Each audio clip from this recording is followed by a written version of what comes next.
Hi everybody, I'm Danielle McCartan with Drew Bledsoe, Super Bowl champion, winemaker, and Patriots Hall of Famer. First of all, your experience here, a renaissance in Boston culture with this Celtics thing.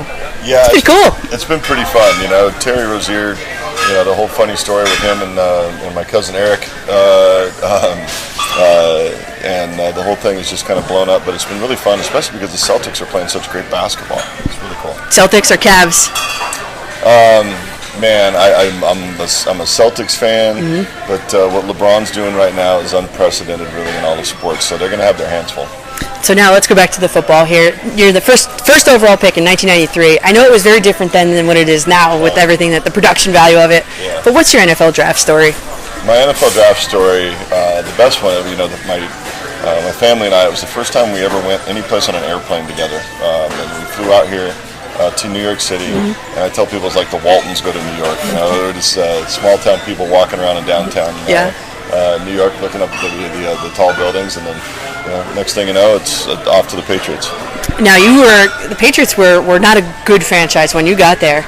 You know, what was that? Was that kind of a pressure situation where you're the number one pick, you're brought in to save the franchise? Yeah, it's interesting. It's when you have the privilege of being a number one overall pick, by definition, you're going to a team that wasn't very good the year before. Right. So yeah, it's you're going into a tough situation, but when we got there, I was blessed to be a part of some teams that helped change the culture and started to build a culture of winning in New England, and obviously they've gone on to great heights since then. But it was really cool to be a part of those teams that changed it. Now, Baker Mayfield, I guess, is in the same situation as you were in 1993. Is there any piece of advice you can give to him, being in your shoes now?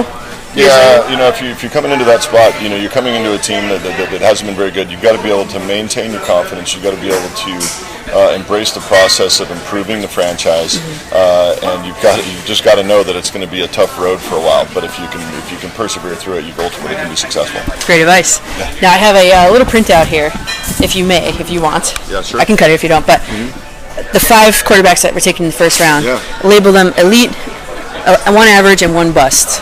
I'm not gonna pick a bust. Okay, elite or average. But to be honest with you, all of these guys I think have a chance for different reasons. I think that they're in good places for themselves. Yeah. Having Darnold with the Jets out here in New York, I think that's a good spot for him. Josh Rosen, I think he's going to be much better off playing in a warm weather spot down there in Arizona, which is going to be cool. So I think these guys all have a chance to be outstanding players. And your former Bills? Josh Allen? Yeah, Josh Allen's a good spot for him. He's a Wyoming kid, so he's used to being cold, but you got to be used to being cold if you're going to play in Buffalo. That's right. He's got a big arm to drive the ball through the wind. So I think he's got a shot to do a good job up there. Well, good. That's good news for all of them, I guess. Absolutely. Now, you're an integral part of the Patriots fabric. What did you feel when you returned to New England in a Bills uniform and a Cowboys uniform, if you did? I went back in a Bills uniform a few times, and it was cool. The fans there were still extremely appreciative of the things that we were able to accomplish when I was there. And plus, when they booed me, I could just pretend like they were saying Drew, and so it was all the same to me. Now, we know the story of Tom Brady and everything, but going down when he does eventually retire, is he the best quarterback to ever play the game? Oh, he's going to be in that conversation, but there are some amazing players that have played before and after, but he's going to be in that conversation. And obviously, I taught him extremely well, so he's benefited from that. Now, the Super Bowl ring. When you look at that, what does that symbolize for you? Well, for a little while, it was bittersweet. Yeah. It was we finally won a championship, but it wasn't on the field. So, yeah. But now, as time has gone by, I'm really proud of everything that we did there, and so I wear that ring with pride. Good. And I wanted to show you one clip. I'm sure you've seen it, or maybe you haven't. What was that? He was a quarterback for the New England Patriots. You've never heard who are you, Bledsoe? Eric Bledsoe, all of a sudden? No, I don't know who that is. You don't know who Drew Bledsoe is? No, never heard of him. He was a great quarterback in the NFL. Oh, he was? Okay. Yeah. I was for about the to New England say. Patriots. Hey, Ernie, I got to say something about that. He started? You got to be joking. Yeah, he was He great. started? Oh. He was great. I'm a Cowboys guy. I don't know. Shaq and I, we've hung out a few times together, so he's just messing with me. So the story of Hulk Hogan is?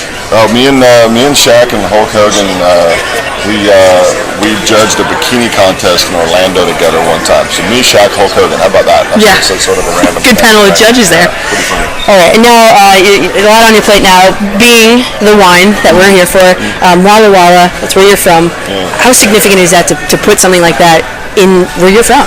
You know, the cool thing, being able to go back home and start this business is that my little hometown is producing some of the best wine grapes in the entire world. So it's it's cool to go back home, but it's even cooler to go back home and learn something that we can produce something that will compete with any wine in the world. And they're rated all above 93 points. Yeah. It's not just a wine; it's a good wine. Yeah, we'll take the Pepsi challenge with any wine in the world. We really feel like we're making stuff that's on par with the very best wines in the world. Now, are you stomping the grapes in the backyard yourself? No, people don't want my feet on the grapes, I promise. All right, well, we do have, since it is a tasting here today, one for you. Cheers. And one for me. Cheers. Cheers. Thank you. So much.